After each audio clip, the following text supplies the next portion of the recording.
Hello friends, super magic रसोई में मित्रों हूँ आपनु स्वागत करूँ छूं। आज हूँ भरेला कारेलाना शाकनी रेसिपी जे स्पेशियल ચોમાસાનું શાક છે તેની રેસિપી લઈને આવી છું। તો તમને ચોક્કસ આ વિડિયો ગમે તો લાઈક કરજો, શેર કરજો અને સબસ્ક્રાઇબ કરવાનું તો મિત્રો હવે ભૂલતા જ નહીં। તો હવે એના ઇન્ગ્રેડિયન્ટમાં મિત્રો જો અત્યારે મેં 250 ગ્રામ કારેલા લીધા છે અને બીજા ઇન્ગ્રેડિયન્ટ રૂટીન મસાલા માટેને આ છે। રૂટીન મસાલા છે, ધાણા ભાજી છે, તલ છે, ટોપરું છે, વરિયાળી છે, કિસમિસ છે, માંડવીના દાણા છે, લસણ છે, ગોળ છે, તેલ છે, મીઠું છે, ચણાનો લોટ છે અને ગરમ મસાલો છે। તો બનાવવાનું ચાલુ કરીએ। તો મિત્રો આજે કારેલાનું શાક એટલું ટેસ્ટી બનશે ને કે બધા માગી માગીને ખાશે। અને આ વિડીયોમાં એવી રીત એટલી સરળ રીત બતાવી છે ને કે બધા જ બનાવી શકશે।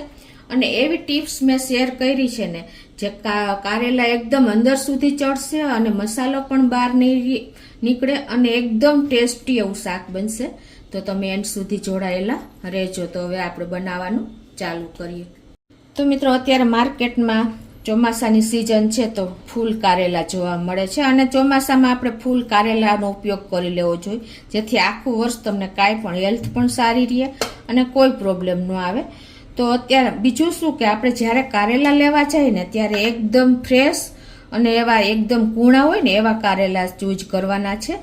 અને જો તમારે કારેલા લ્યો ને ત્યારે હંમેશા એક સરખી જ સાઈઝના કારેલા લેવાના। એનું કારણ એ છે કે ઘણી વખત આપણે જ્યારે કારેલાનો પ્રોબ્લેમ એ આવે છે કે એકસી સાથે બધા કૂક નથી થતા, કેમ કે કારેલા નાની મોટી સાઈઝ થાય છે ને તો એને કુકિંગ ટાઈમ અલગ અલગ થઈ જાય છે। એટલે આવી નાની બાબત તમે ખાસ નોટ કરજો। તો હવે આ કારેલા અત્યારે 250 ગ્રામ છે, એને આપણે આગળ પાછળની બંને ડંઠલને આ રીતે દૂર કરી દેશું અને પિલરથી આપણે એની છાલ રિમૂવ કરી દેશું। આ રીતે તમે પિલરથી પણ કરી શકો છો અને ચપ્પાથી પણ કરી શકો છો। અને આ છાલનો ઉપયોગ તમે મિત્રો આપણે મુઠિયા બનાવવામાં ઘણી વખત જ્યુસ બનાવીને પણ ઉપયોગ કરી લેવો જોઈએ, ફેંકી ન દેતા। અને ઘણી વખત મસાલામાં પણ ઉપયોગ કરતા હોઈએ છીએ।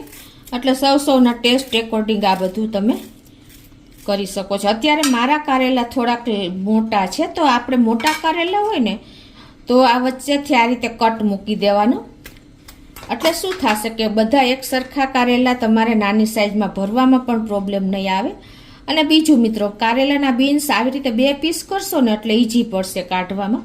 આ રીતે તમે અંદર આપણે ચપ્પુ ઇનર કરી અને આ રીતે આપણે એને કાઢતું જવાનું છે એટલે ઈઝીલી તમારે બીન્સ દૂર થઈ જશે। અને આમ ન ફાવે ને તમને તો તમારે પિલરથી પણ બીન્સ કાઢી શકો છો। જો આવી રીતે આખા બીન્સ તમારે નીકળી જશે। અને ચપ્પુ ના ફાવે તો આ રીતે તમે પિલર પણ ઇનર કરી અને ઈઝીલી બીન્સ જોવો। જે બિગનર્સ હશે ને એને પણ કોઈ પ્રોબ્લેમ નહીં આવે। અને ઘણી વખત જો આ કૂણા બીન્સ હોય ને તો તમે એનો મસાલો ભરવામાં પણ ઉપયોગ કરી શકો છો। મિત્રો આવી બધી ટીપ અને ટ્રીક જાણવા માટે તમે સુપર મેજિક રસોઈને ફોલો કરજો। અને મિત્રો બધા સબસ્ક્રાઈબરની એકદમ ટેસ્ટી રેસીપી બને ને એવી હું ટ્રાય કરું છું। તો તમે એન્ડ સુધી આ બધી મારા વિડીયોની ચેનલમાં જોડાયેલા રહેજો। જો એકદમ ઈઝી પડે છે, બીન્સ કાઢવામાં નથી ચપ્પાનો ઉપયોગ કરવો પડતો કે નથી તમારે ચમચી લેવી પડતી। જો તમે કોઈ ટાઈમ નહીં લાગે। આ મેથડ પણ એક ટ્રીક જ કહેવાય મિત્રો। તો આ રીતે આપણે બધા કારેલાના ડંઠલ 2 સાઈડથી દૂર કરી અને છાલ રિમૂવ કરીને બીન્સ દૂર કરી લેશું। અને મિત્રો ઘણી વખત આપણે જો કારેલા લઈએ છીએ ને તો અંદરથી લાલ જેવા બીન્સ નીકળે છે એટલે એ કારેલું એકદમ પાકી ગયું હોય છે। અત્યારે મારી પાસે એવું નથી આવ્યું, પણ લાલ બીન્સ વાળું જે કારેલું હોય ને એને તમારે એ બરાબર કૂક નથી થતું અંદરથી અને એનો ટેસ્ટ પણ સારો નથી આવતો। તો તમારે એ કારેલાને ક્યારેય આપણે એને કૂક નહીં કરવાનું, એટલે કે એને સબ્જીમાં નહીં લેવાનું। તો આ રીતે મેં બધા કારેલાને જો બીન્સ કાઢી લીધા છે અને એકદમ જુઓ આપણે પિલરથી તમને આ એક ટ્રીક જ મેં બતાવી, ઇઝીલી આપણા બીન્સ દૂર થઈ ગયા છે। હવે આપણે આ કારેલામાં એની કડવાશ દૂર કરવા માટે આપણે પ્રિપરેશન કરવાની છે। એના માટે શું કરવાનું છે કે એક વાટકીમાં આપણે પોણી ચમચી જેવું મીઠું અને 1/4 ટીસ્પૂન જેવી હળદર નાખે અને આને આપણે આ રીતે મિક્સ કરી અને જે આ કારેલાના બીન્સ કાઢ્યા છે ને એમાં આપણે આ રીતે અંદરથી લગાવી દેવાનું છે. પણ એ પહેલાં આપણે વચ્ચેથી કારેલું ભરવું છે તો વચ્ચેથી કટ મૂકી દેશું. આ રીતે આપણે બધા કારેલાને વચ્ચેથી કટ મૂકી દેશું. અને કટ ન મૂકવું હોય તો ઇઝીલી તમે જો આ રીતે પણ ભરી શકો છો. અત્યારે તો ભરવા ટાઈમે તમે કટ મૂકો તો પણ ચાલે. આ રીતે ઉપર નીચે બધેથી આપણે આ રીતે મીઠું અને હળદરને સેજ સ્પ્રિંકલ કરી દેવાની. એટલે શું થશે કે એની કડવાશ ઇઝીલી દૂર થઈ જશે.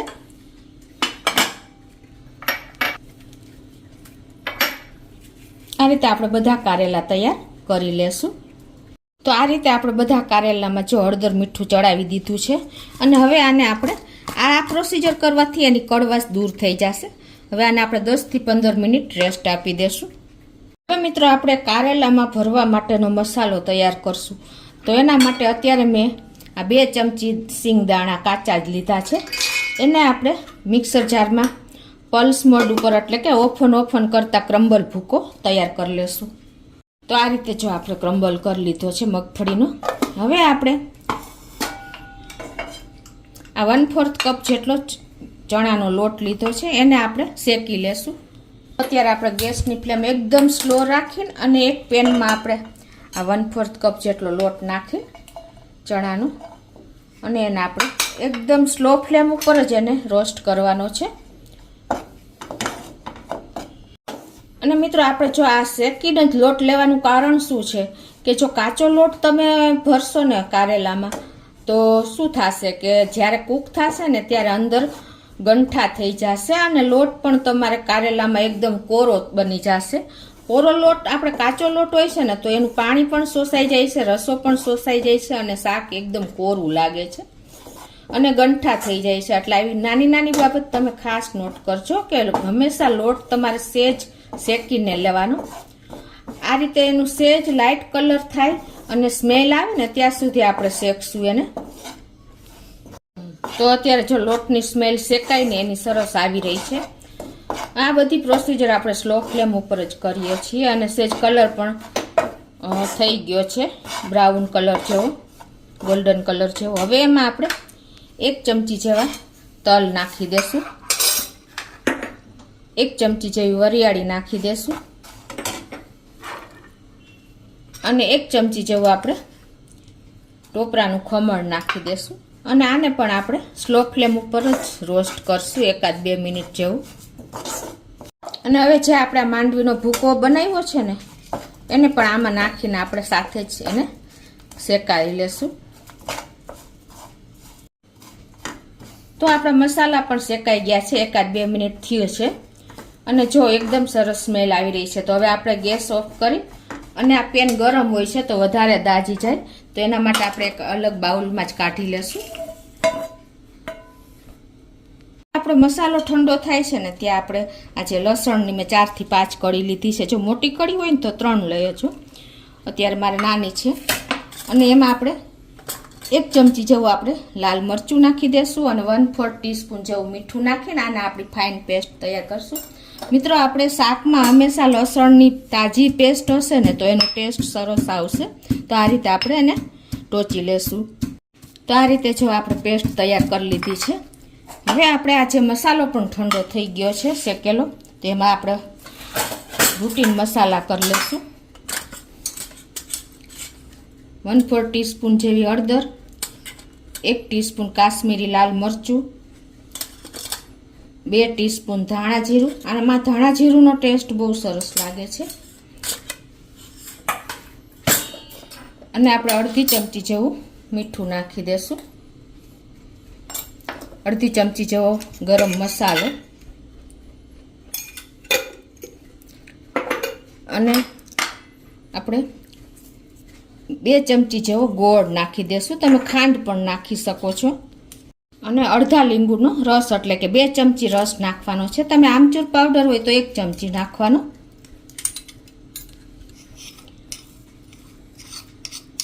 અને આપણે હવે આ જે પેસ્ટ બનાવી છે ને એ નાખી દેશું લસણની. આ રીતે જો આપણે ખટાશ ગળાશ, કેમ કે કારેલાનું શાક છે અને બેલેન્સ કરવા માટે જ આપણે ગળાશ નાખી છે. અને આપણે એકદમ ટેસ્ટી આ જે કિસમિસ છે ને એનો ટેસ્ટ કારેલામાં બહુ સરસ લાગે છે. તો 1 ચમચી જેવી આપણે કિસમિસ પણ નાખી દેશું અને 1/4 કપ જેવી મેં ધાણા ભાજી લીધી છે એને પણ આપણે મિક્સ કરી. અને હવે આ બધો મસાલો આપણે હાથેથી મિક્સ કરી દેશું. હવે 1 ચમચી જેવું આપણે તેલ પણ નાખી દેશું. તો આ રીતે જો આપણે મસાલો એકદમ ટેસ્ટી અને છૂટો એવો તૈયાર થઈ ગયો છે. હવે આ સ્ટેજે તમારે ચેક કરી લેવાનું, કાંઈ પણ જરૂર હોય મીઠું કે મરચું તમે વધારે ખાતા હો તો એડ કરી દેવાનું છે. મિત્રો આપણો એકદમ ટેસ્ટી જો લુકમાં અને ટેસ્ટમાં એકદમ ટેસ્ટી મસાલો બન્યો છે. તો એને સાઈડ ઉપર રાખી દેશું. અને જો આ બાજુ આપણે કારેલાને રેસ્ટ આપ્યો ને એને પણ 10 મિનિટ જેવું થયું છે. અને જો એ પાણી પણ કારેલાએ છોડી દીધું છે. આ પાણી એકદમ કડવું હોય છે. તો આને આપણે હવે પાણી કાઢીને અને કારેલાને ધોઈ નાખશું. તો હવે જો પાણી કાઢીને અને હવે આપણે આ કારેલાને મીઠું હળદર ચડાવ્યા છે ને તો એને આ રીતે ચાલુ નળે જ આપણે ધોઈ નાખવાના, એટલે એની ખારાશ જે મીઠું લાગ્યું હોય ને એ નીકળી જશે. અને તમારે એને કપડા ઉપર આ રીતે પછી કોરા કરી નાખવાના. આ રીતે જ આપણે ધીમા નળે બધા કારેલા ડાયરેક્ટ ધોઈ લેશું. તો આ રીતે જો આપણે બધા કારેલા ધોઈ લીધા છે. અને આને હવે આપણે સેજ જેવો ટાઈમ હોય ને તો કપડા ઉપર આ રીતે ઊભા રાખી દેવાના, નહીંતર પછી તમારે આ રીતે પાણી સેજ નિતારીને મસાલો ભરવાનો, એટલે સરસ આપણા કારેલા કોરા રહીએ. હવે આપણે જે મસાલો તૈયાર કર્યો છે ને એ આ રીતે આપણે એને ફિલ કરી લેશું કારેલામાં જ.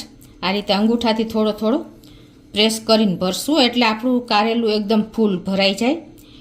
એનું કારણ એ છે કે જો તમે ઓછો મસાલો ભરશો ને તો જ્યારે કારેલા કૂક થશે ને ત્યારે શ્રિંક થઈ જાય છે અને મસાલો બહાર આવી જાય છે, એટલે કે એકદમ સોફ્ટ થઈ જાય છે, લૂજ થઈ જાય છે. તો આ રીતે આપણે બધા કારેલા ભરી લેશું. અને બીજું મિત્રો કે ઘણીવાર શું થાય છે કે ઘણા લોકો કારેલાને આ રીતે નથી ભરતા, પણ પહેલાં કારેલાને બાફી લે છે મસાલા ભર્યા વગર અને પછી મસાલો ભરે છે. તો એવું કરશો ને તો શું થશે કે તમારા કારેલા એકદમ અંદરથી મસાલો ગંઠા થઈ જાય છે અને એકદમ કોરો થઈ જાય છે, જે આપણને ખાવામાં બિલકુલ મજા નથી આવતી. તો આ રીતે પહેલાં તમારે કારેલા ભરીને પછી જ એને આગળની પ્રોસિજર કરવાની. અને આ રીતે તમે જો કારેલા બાફીને ભરશો ને તો પછી તમારો મસાલો પણ એકદમ ગંઠા થઈ જશે અને કારેલા પણ એકદમ સરસ કૂક નહીં થાય, અંદર સુધી મસાલો કૂક નહીં થાય. અને આ રીતે આપણે ભરીને બાફશું ને તો આપણા કારેલા અંદર સુધી કૂક થઈ જશે અને ઓલ ઓવર કૂક થશે મસાલા સહિત. અને આ મસાલો મિત્રો તમારે જો વધારે બનાવીને રાખશો ને તો પણ તમે બીજા શાકમાં પણ ઉપયોગ કરી શકશો. કેમ કે આ મસાલો છે ને તમારે ખાસ ધ્યાન શું રાખવાનું છે કે મસાલામાં તમારે બિલકુલ ધાણા ભાજી અને એક લસણની પેસ્ટ નથી એડ કરવાની. બાકી તમે આને 10 થી 15 દિવસ ફ્રીજમાં સ્ટોર કરી શકો છો, કોઈ વાર પ્રોબ્લેમ નથી આવતો. આ રીતે આપણે બધા કારેલા ભરાઈ ગયા છે. આપણે કારેલાને બાફવાના છે એટલે કે સ્ટીમ કરવાના છે. તો ગેસ ઓન કરીને ગેસની ફ્લેમ સ્લો ટુ મીડિયમ રાખશું અને એક કોઈ પણ સ્ટીમર કે વાસણમાં તમારે ગ્લાસ કે 2 ગ્લાસ જેવું પાણી મૂકી દેવાનું. તમે જો કાંઠો મૂક્યો હોય તો કાંઠો ડૂબે ને અડધો એટલું પાણી મૂકવાનું છે. અને તમે પછી કોઈ પણ કાણાવાળું વાસણ કે સ્ટીમરની જારી આ રીતે તમે સેટ કરી દેવાની છે. અને પછી તમારે આ જે આપણે કારેલા ભર્યા છે ને એને બાફવા માટે એટલે કે સ્ટીમ કરવા માટે આ રીતે આપણે થોડે ડિસ્ટન્સે ગોઠવી દેશું. આ રીતે આપણે ડિસ્ટન્સે સેટ કરી દીધા છે. હવે એને આપણે ઢાંકીને 10 થી 12 મિનિટ આ રીતે સ્ટીમ થવા દેશું. તો 10 થી 15 મિનિટ જેવું થયું છે અને જુઓ આપણા કારેલા પણ થયા છે કે નહીં તમે આ રીતે ચેક કરી શકો છો. આ રીતે તમે ચપ્પુ ઇનર કરો ને તો ઇઝીલી જો કારેલામાં જતું રહે છે. તો આપણા કારેલા પરફેક્ટ કૂક થઈ ગયા છે. ઘણી વખત ચોમાસામાં પાણી ચડી ગયું હોય ને તો પણ કારેલાને વાર લાગે છે, એટલે તમારે ચેક કરી લેવું. હવે આપણે ગેસની ફ્લેમ બંધ કરી દઈશું અને આ કારેલાને આપણે ઠંડા થયા પછી જ વઘાર કરવાનો છે, એ પણ જાણવા જેવું છે મિત્રો. તો આપણા કારેલા પણ ઠંડા થઈ ગયા છે. તો હવે એનો વઘાર કરી લેશું. એના માટે ગેસ ઓન કરી ગેસની ફ્લેમ સ્લો ટુ મીડિયમ રાખશું અને એમાં આપણે 2 ચમચી જેવું તેલ મૂકી દઈશું. તેલને ગરમ થવા દેશું. તો અત્યારે આપણે નોનસ્ટિક વાસણ લીધું છે, તમે કોઈ પણ વાસણ લઈ શકો છો. તો એમાં આપણે અડધી ચમચી જેવું આખું જીરું નાખી દઈશું અને 2 પિંચ જેટલી આપણે હિંગ નાખી દઈશું. મિત્રો આમાં હિંગનો થોડીક ચડિયાતો ટેસ્ટ રાખવાનો, કેમ કે આપણે ચણાનો લોટ ઉપયોગ કર્યો છે ને, તો એ પાચનમાં સારું રહે. અને હવે આપણે આ એક એક કરીને કારેલા મૂકી દેશું આ રીતે તેલમાં જ.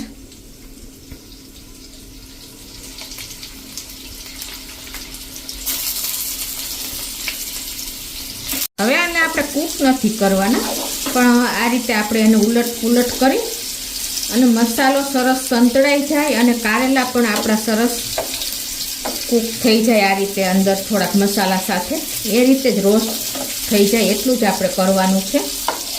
આ રીતે આપણે ફેરવીને સરસ આજુબાજુ અરાઉન્ડ કૂક કરી લેશું. મિત્રો આપણા કારેલા જો બફાઈ ગયા છે ને, એટલે એનો મસાલો પણ બ્રાઉન તો થઈ જ ગયો છે, પણ સેજ આપણે આ રીતે સાંતળી લઈને તો એનો ટેસ્ટ બહુ સરસ આવશે.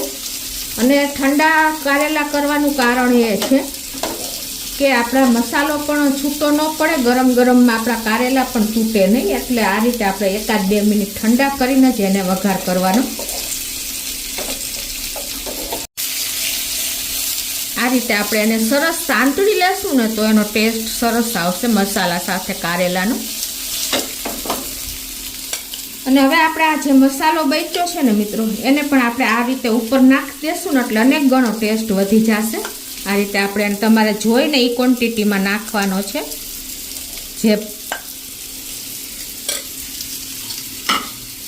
અને એને પણ આપણે આ રીતે મિક્સ કરી લેશું કારેલા સાથે. તો જો આ રીતે આપણે સરસ કૂક થઈ ગયા છે મસાલા સાથે. તો હવે આપણે ગેસની ફ્લેમ બંધ કરી દઈશું. આપણા એક પણ કારેલા જો છૂટા નથી પડ્યા, મસાલા એકદમ આખા જ કારેલા છે. જુઓ મિત્રો, છે ને, તમને બધા ખ્યાલ આવી જતા હશે. તો હવે એને આપણે સર્વ કરી લઈએ. મિત્રો આપણા એકદમ જો ટેસ્ટી ચટાકેદાર મસાલાથી લથબથતા આપણા કારેલા રેડી થયા છે. તો તમે ચોક્કસ એક વખત આ રીતે ટ્રાય કરજો મિત્રો. જુઓ, અને મને કોમેન્ટ બોક્સમાં જણાવજો તો તમે કયા સિટીમાંથી આ જોઈ રહ્યા છો. તો તમને ચોક્કસ મારો વિડીયો ગમે તો લાઈક કરજો, શેર કરજો અને સબસ્ક્રાઈબ કરવાનું તો ભૂલતા જ નહીં.